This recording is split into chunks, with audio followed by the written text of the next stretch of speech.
கர்த்தருடைய பரிசுத்த நாமம் மகிமைப்படுவதாக. இந்த நாளை தந்த தேவனை நான் சோஸ்தரிக்கிறேன். உங்களோடு தேவனுடைய வார்த்தையை பகிர்ந்து கொள்வதில் நான் மிக்க மகிழ்ச்சி அடைகிறேன்.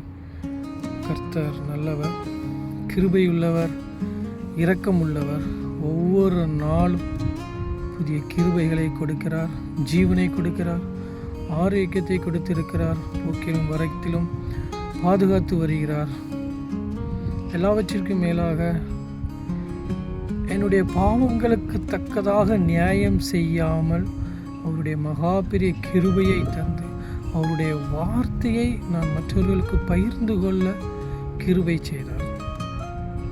மகா பெரிய கிருபை. தகுதியற்ற ஒவ்வொரு ஆட்களையும் தேவன் எடுத்து பயன்படுத்துவது, அவருடைய சமூகத்தில் நின்று அவருடைய ஊழியங்களை செய்வது எது நம்முடைய சுயபலத்தால் கிடையாது, நம்ம செய்கிற நீதியினால் கிடையாது, நம்ம படுகிற பிரயாசத்தினால் கிடையாது. எல்லாம் அவருடைய கிருபை.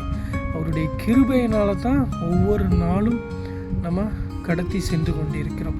எல்லாவற்றிற்கும் மேலாக தேவன் நமக்கு ஒரு ரட்சிப்பை கட்டளையிட்டிருக்கிறார். அந்த ரட்சிப்பு விலை மடிக்க முடியாதது. அந்த ரட்சிப்பு என்னது? இலவசம். தேவன் நமக்கு கொடுத்திருக்கிற ரட்சிப்பு இலவசம். பிதாவானவர் தன்னுடைய குமாரன் இந்த உலகத்தில் தோன்றுவதற்கு முன்பு தேவதூதர்களை கொண்டு யோசேப்புக்கு, என்னுடைய குமாரன் இந்த உலகத்தில் பிறக்கப் போகிறார், அவருக்கு இயேசு என்று பெயரிடுவாயாக என்று ஒரு பெயரை கொடுக்கிறார்.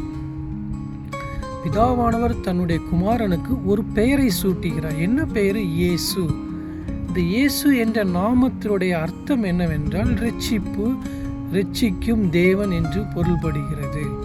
இயேசு என்ற நாமத்தினுடைய அர்த்தம் இரட்சகர், ரட்சிக்கும் தேவன் என்று பொருள்படுகிறது. கிரேக்க பதத்தில் சோஷோ என்று பொருள்படுகிறது. சோஷோ என்ற பதம், ரட்சிப்பு என்ற பதம் கிரேக்க பதத்தில் எல்லாவற்றையும் உள்ளடக்கி இருக்கு. எதெல்லாம் உள்ளடக்கி இருக்கு?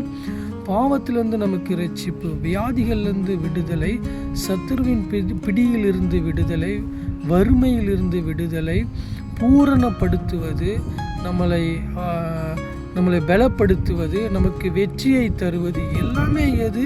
இந்த ரட்சிப்புக்குள்ள அடங்கி இருக்கு. இயேசு கிறிஸ்துவின் நாமத்தினால இதெல்லாம் நமக்கு என்னது? கர்த்தர் கட்டளையிட்டு இருக்கிறார். அன்னிதினமும் நம்ம ஜெபிக்கிறோம், ஆண்டவராக இயேசு கிறிஸ்துவின் நாமத்தினாலே ஜெபிக்கிறோம். ஆனால் இந்த நாமத்தின் அர்த்தத்தை அறிந்தவர்களாக நாம் ஜெபிக்கிறோமா? இயேசு கிறிஸ்து என்ற நாமத்தின் அர்த்தம் என்ன? இரட்சகர், ரட்சிப்பவர். எதுலேருந்தெல்லாம் ரட்சிக்கிறாரு? எல்லாவற்றிலிருந்து நம்மளை ரட்சிக்கிறார்.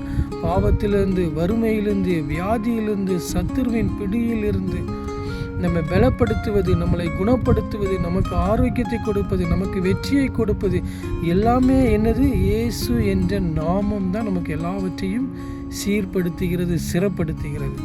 அன்பான தேவ பிள்ளைகளை, கர்த்தராகிய இயேசு கிறிஸ்துவின் நாமத்தினாலே நாம் ஒவ்வொரு நிமிடம் ஜெபிக்கும் பொழுது, கர்த்தராகிய இயேசு கிறிஸ்துவின் நாமத்தை சொல்லும் பொழுது இதை உணர்ந்தவர்களாக நாம் சொல்ல வேண்டும்.